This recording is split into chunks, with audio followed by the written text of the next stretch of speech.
بسم اللہ الرحمن الرحیم۔ السلام علیکم عزیز طلبہ، میں الکریم پبلک ہائی اسکول کی جانب سے آپ کو مخاطب ہوں۔ کلاس 9 کے سبق غلام کا اگلا پیراگراف ہم آج پڑھیں گے۔ اس سے پہلے جو ہم نے پیراگراف اس پر تھوڑی سی روشنی ڈالیں گے تاکہ اس پیراگراف کو سمجھنے میں ہمیں آسانی ہو۔ تو اس پیراگراف میں ہم نے ذکر کیا تھا اس چوری کا، جو ماما جو ہے وہ ملازمہ وہ غلام کے ذریعے وہ چمپا کلی اس کے ذریعے چرا لیتی ہے اور وہ غلام آگے اس کو دے دیتا ہے، پھر وہ خشکی میں چھپا لیتی ہے۔ تو اس کا ذکر ہم نے کیا تھا کہ اور اب اس میں ہم پڑھیں گے کہ اس کی چوری کیسی پکڑی گئی۔ تو صفحہ نمبر 69 ہے۔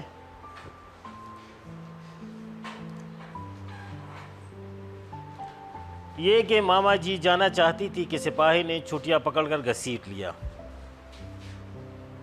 چھٹیا کہتے ہیں عورتیں جو اپنے لمبے بال پیچھے درمیان میں یا ایک طرف بناتے ہیں اس کو چھٹیا کہتے ہیں۔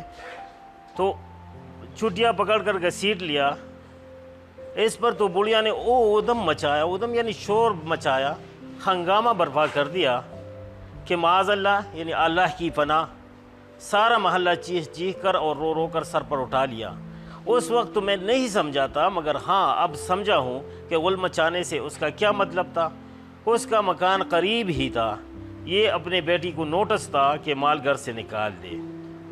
وہ بھی اپنی ماں کی بیٹی تھی، سمجھ گئی ہوگی کہ اماں پر آفت آئی ہے یعنی مصیبت آئی ہے۔ مال لے کر نکل رہی تھی کہ دوسرے سپاہی نے اس کو پکڑ کر مال کے ساتھ ماں کے برابر لا کھڑا کیا۔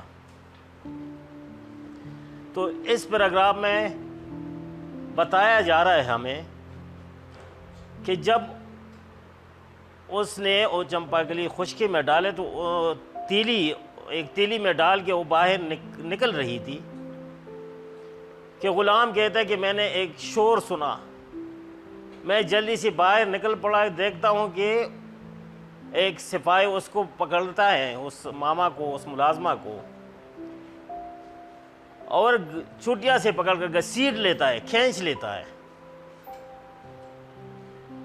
جس پر وہ بہت شور مچاتی ہے اور سارا محلہ سر پہ اٹھا لیتی ہے۔ غلام کہتا ہے کہ چونکہ میں اس وقت تو نہیں سمجھا تھا، میں بچہ تھا، نادان تھا، نہ سمجھ تھا، لیکن اب سمجھ آ گئی ہے کہ اس نے یہ شور یہ ادم کیوں مچایا تھا۔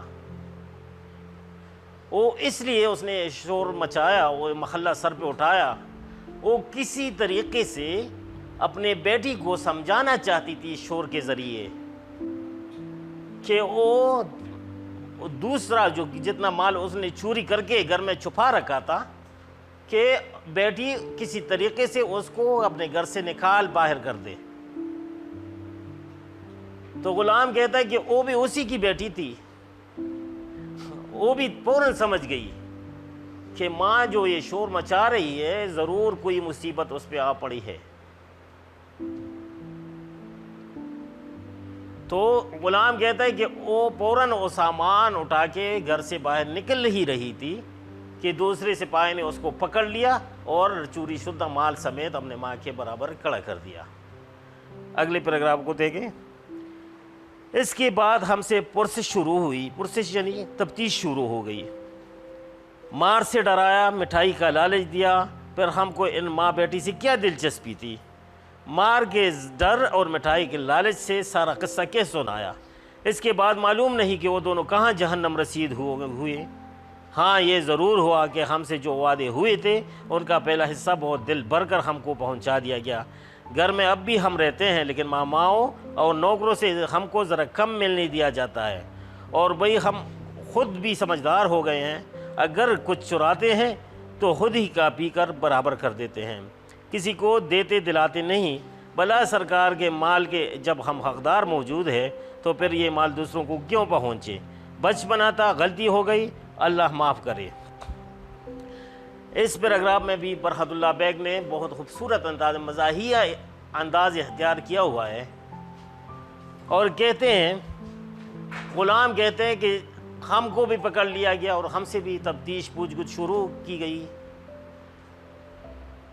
چونکہ ناسمجھ تھا، بچہ بھی تھا، تو ایک تو مارنے کا ڈر تھا ہمیں، دوسرے مٹھائی کا بھی لالچ دیا گیا کہ ہمیں صحیح صحیح حال بتائیں۔